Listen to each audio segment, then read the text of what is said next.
Halo teman, jumpa lagi dengan saya Sang Pemburu. Dalam video kali ini saya ingin berbagi tips buat teman-teman mengenai tentang tips sukses budidaya ikan lele teman-teman. Dan sebelum saya melanjutkan video saya, alangkah baiknya jika teman-teman mendukung channel saya dengan cara klik like dan subscribe ya. Dan sebelum kita lanjut lebih dalam lagi, alangkah baiknya jika saya menyapa teman-teman terlebih dahulu. Selamat pagi, selamat siang, selamat sore, dan selamat malam untuk teman-teman yang di sana. Semoga diberikan suatu kesehatan dan kelancaran rezeki selalu. Amin amin ya robbal alamin.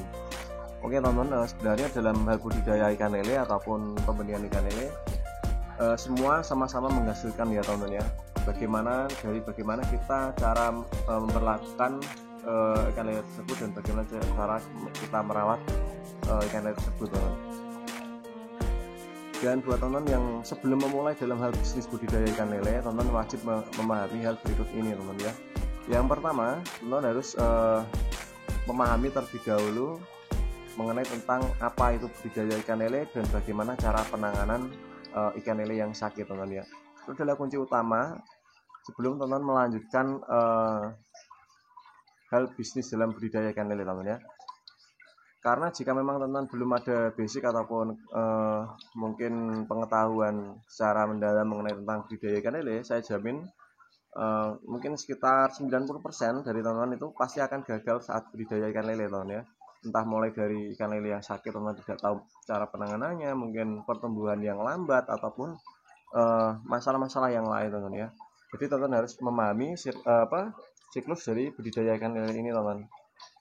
Dan tips yang saya sarankan, jika teman ingin terjun dalam hal budidaya ikan lele ini, usahakan teman harus mempunyai modal yang sesuai ya, ataupun kemampuan yang mumpuni dan juga modal yang sesuai juga. Yang saya maksud adalah modal ini sangat penting sekali teman ya. Teman jangan ambisius dalam hal budidaya ikan lele karena sesuaikan modal teman ya. Jika memang teman ingin budidaya ikan lele pembesaran misalnya, katakanlah 1.000 ekor, teman wajib mengeluarkan kalau full pellet itu mungkin wajib mengeluarkan sekitar 4 sak ataupun 4 sampai 5 karung ya untuk pakan ikan lele tersebut.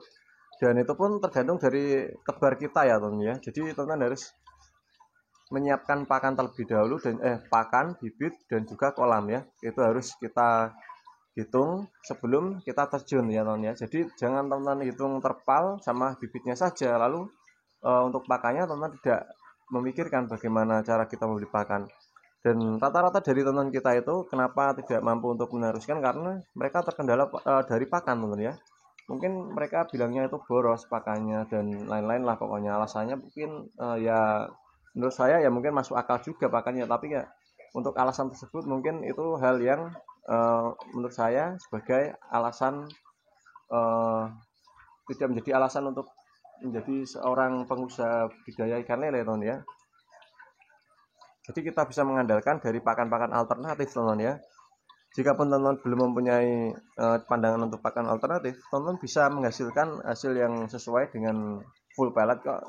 Siapa bilang pakan full pellet itu tidak ada hasilnya? Banyak dari petani-petani itu mereka ada yang menggunakan full pellet, bahkan tidak ada yang menggunakan pakan alternatif sama sekali ya teman ya. Dan untuk dalam hal budidaya ikan lele ini, teman-teman harus benar-benar mengorbankan waktu dari teman-teman ya. Jadi dalam budidaya ikan lele kita tidak bisa ambil remeh ya, karena mungkin dari teman-teman kita ada yang bilang ikan lele itu kita biarkan saja itu tetap hidup dan tidak ada perawatan yang khusus, mungkin seperti itu.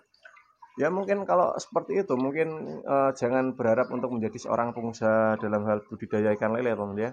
Karena budidaya ikan lele ini kita harus korbankan waktu, tenaga dan juga materi ya. Karena dalam sesuatu hal kita jika belum memahami betul mengenai tentang hal yang kita akan lakukan, jangan kita anggap sepele ya teman ya. Bahkan jikapun kita menguasai pun kita tidak boleh mengambil remeh ataupun mengambil kesimpulan itu gampang. Jadi tidak bisa seperti itu teman ya. Jadi untuk penyakit ataupun kendala dalam hal budidaya ikan lele itu tidak bisa kita tentukan dari mungkin misal pengalaman saja ya. saya jamin lah dari senior-senior kita, walaupun sudah senior ya, mereka pasti pernah mengalami yang namanya rugi ya. Ataupun mungkin kalau rugi dalam total tidak mungkin ya Tony, karena para senior ini pasti mempunyai beberapa kolam. Jadi mungkin ada yang ini rugi, yang sebelahnya hasil. Jadi istilahnya itu nggak ada yang geret Tony ya. Dan sebelum teman-teman terjun dalam budidaya ikan lele ini, saya sarankan teman-teman memahami betul bagaimana cara merawat ikan lele dan juga bagaimana cara mengobati ikan lele, dan untuk cara istilahnya sirkulasi airnya itu bagaimana, teman-teman harus memahami di petani ya. Teman-teman harus belajar, mungkin kalaupun tidak sempat, teman-teman bisa ambil di hari-hari libur saja ya teman-teman ya. Nanti kalau teman-teman benar-benar siap, teman-teman bisa terjun langsung dan siapkan kolam, bibit, dan usahakan saat teman-teman membeli bibit itu untuk pemula jangan membeli bibit yang terlalu kecil teman-teman ya, minimal 57 lah ya. 57 itu sudah usia yang sudah ukuran yang ideal untuk kita tebar benih teman-teman ya.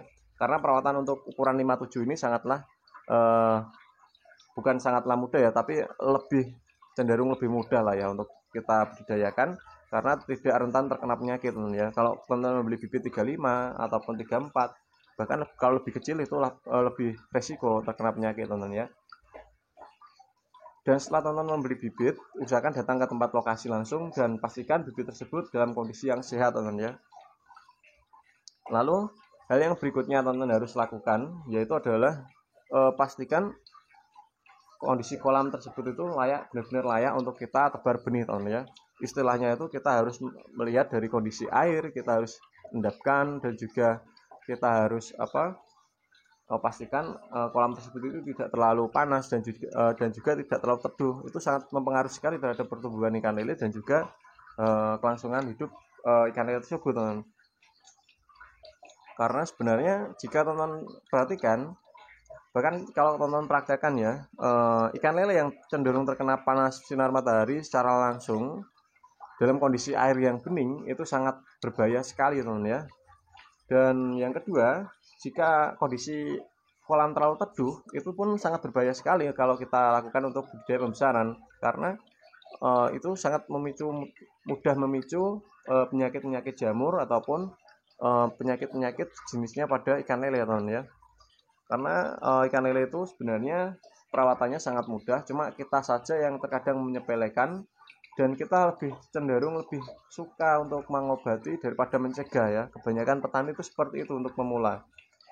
Dan saya sarankan untuk teman-teman itu supaya kita memilih istilahnya itu mencegah saja daripada kita mengobati ya. Dari kita mencegah itu bagaimana caranya untuk kita mencegah, yaitu adalah kita merawat airnya, tidak merawat ikannya teman ya. Ya bukan berarti kita membiarkan ikannya begitu saja ya, tapi kita tetap memberikan pakan yang sesuai dan juga istilahnya itu vitamin ataupun probiotik yang kita gunakan untuk ikan lele.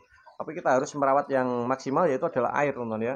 Kita harus sering sekali untuk mengurangi ataupun menyimpan air pada ikan lele dengan pertujuan supaya amonia yang ada di dasar kolam itu tidak mempengaruhi pertumbuhan ikan lele dan juga mempengaruhi istilahnya itu penyakit yang ada di ikan lele tersebut ya. Supaya ikan lele kita aman, kita harus mengurangi amonia tersebut teman-teman ya. Jadi mungkin itu saja yang bisa saya bagikan buat teman-teman, dan jika ada suatu kekurangan dalam video ini saya mohon maaf. Video ini saya akhiri dengan kata assalamualaikum warahmatullahi wabarakatuh. Salam petani ikan lele Nusantara, salam jos.